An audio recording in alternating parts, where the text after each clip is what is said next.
Hello and welcome guys. Today we got Ashes of War, the new gear boss.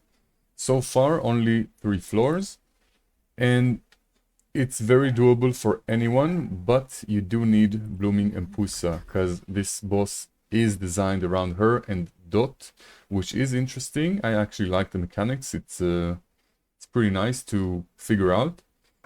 And you would need Blooming Empousa and any other Dot members.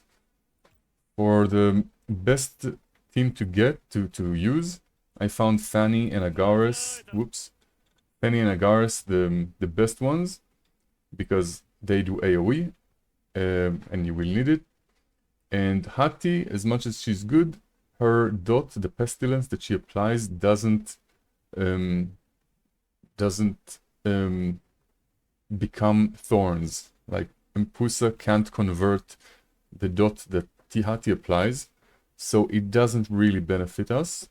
It's at least not the most efficient way.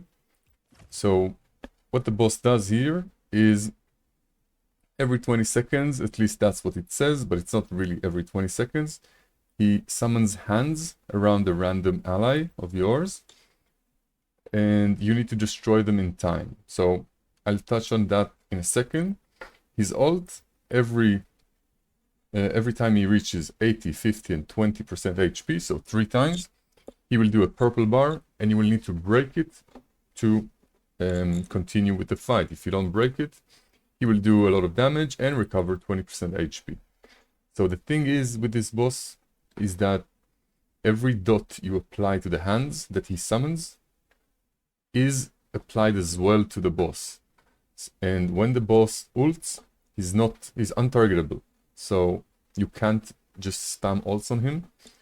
That's why we're gonna need the hands that he summons to be on the field, and then we're gonna trigger the do damage, do like a burst damage to the boss, so he reaches 80, 50, or 20% HP, and he will use his ult. We will trigger the purple bar ourselves when there's hands on the field. So then when he charges it, when you need to do the damage to the boss to break the purple bar, we'll have the hands to do our AoE ults on them, and then the dot effects that you apply to them will transfer to the boss and he will take damage. Otherwise, you can't target the boss directly and you can't break the purple bar. So the first floor or second floor is pretty easy, but floor 3 is a bit tricky, and if you don't really know what you're supposed to do, it can be a bit confusing. So also, he's immune to control, attack speed down, damage dealt, and when you kill a hand, it will also lose 2% HP. So that's 10% for each 5 hands that he summons. And yeah, the principle is that any dot you apply to the hands will apply to the boss as well. That's why we will, and you will see of course, but we will want to trigger his ult when we are ready for it, when there's hands on the field, and we're ready to trigger Blood Moon and spam our ults efficiently. So this example here, this account is pretty low investment. You see it's 3 dupes, 5 dupes, 3, 3, and 5. My skills for her are 774. So it's not like crazy maxed and no echoes at all. And same for Agares. He has nothing. Fanny has some investment, but she doesn't have any gear.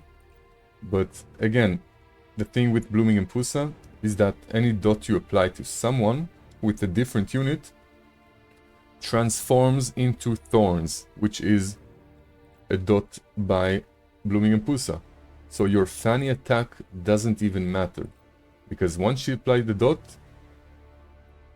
like Empousa is stealing the damage from Fanny. She changes the dot that Fanny put into her own dot to the thorns. So it only relies on Blooming Empousa attack and investment. And again, this is nothing crazy, and this is floor 3.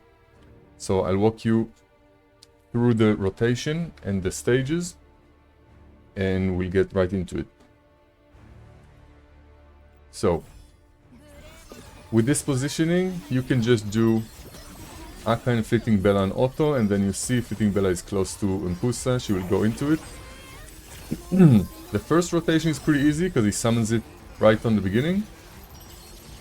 And now, the purple bars will trigger when the boss reaches 17 bars, 11 bars, and 5 bars. So you see it's 19. Now when the hands are on the screen, now we want to trigger his ult. So I'm gonna do Blooming Empousa on the boss, so he will start his ult, and after that, we're gonna do Fanny and Agares ult on the mobs, on the group of mobs. So we do that, and then you see his animation, he starts channeling, and you see he's immune, he becomes with the purple bar, and now we can do ults on the mobs. We do Fanny, and we do Agares. And now if you see here, he's taking dots, taking dot damage. We can already do a Capella ult. And slowly but surely, we broke it. So now we can do Fleeting Bella on Empousa again. And he summons, that's what we want, to wait for this summon. Some of you probably have too much damage from Empousa, and he will do his second ult before summoning this wave of mobs, the wave of hands. So you just want to stall as much as you can. Right now I don't need to stall because this is a lower power count. So, sorry. We got the hands out. Now he's 13 bars, soon to be 11, so we can trigger it with Empousa. Here you see he got 11 bars, now he does his ult. We can already do Fanny ult on the mobs, Agares on the mobs. And he will have max stacks to efficiently take damage. Now we can prepare the next cycle as well.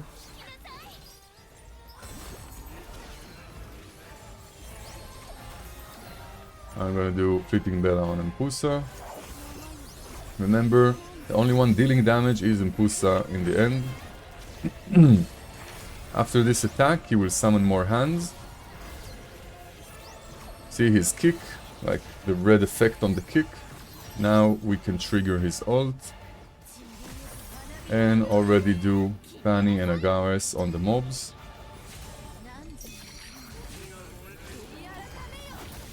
And he will have max 20 stacks of thorns and some other dots. Our acapella died, but it doesn't really matter. After this is over, we can just do Blooming Empousa on the boss. And that's it. And of course, this is a bit pretty dynamic, because everyone will have different levels of power, like levels of building Empousa. But as you can see, most of the damage, if not all, is Blooming Empousa. And Fanny, probably the 16% damage on Fanny is probably just to the mobs. So it doesn't even mean anything on the boss HP. But yeah, that's about it.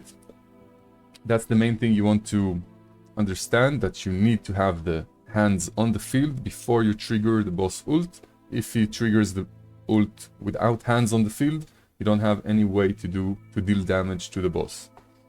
And yeah, that's going to be interesting for the next floors when we get them. And as a side note, for anyone building Blooming Empousa, I recommend on your Echo Gear all damage bonus on every piece. That's super important. Besides that, I personally went with crit rate and crit damage. Because yes, Dot can crit, and attack speed is also good for her, but she has attack speed like built in her kit, in her special, passive. Each time she applies Soul Guard, she gets permanent attack and attack speed buffs. So it's not a must. You can like, I don't mind having one attack speed line instead of 3 damage, but the ideal for me is all damage, crit rate, and crit damage on all echo pieces. And besides that, artifacts, Poseidon's Skull is probably the best one. It's true that Peacemaker is better for her ult damage, but for her dot, it's better to have Poseidon on her. And each time you ult, you do like one big burst of damage, but half of that burst is also applying dots and exploding them, and calculating the dot duration and applying it immediately. And that is affected by Poseidon's Skull, not by Peacemaker, that part of the ult damage. So yeah, that's how I build my Blooming Empousa. Also for skills, obviously her special, get it to level 10 as soon as you can, it's insane. And ultimate level 7 or 10, depends on your resources. And basic attack, either level 4 or level 7, I wouldn't go over that. And yeah, that's about it. Oh, I almost forgot. I'll put on the screen right now 2 teams that you can use if you don't have Fleeting Bella. You can use Albert, and instead of Fleeting Bella ult, you do, in the rotation I mean, you do Albert ult on the boss. Try to hit the boss and the mobs and your teammates, of course, but the priority is hitting the boss, because he needs to take damage, not the mobs necessarily. And yeah, that's it. Have a good one.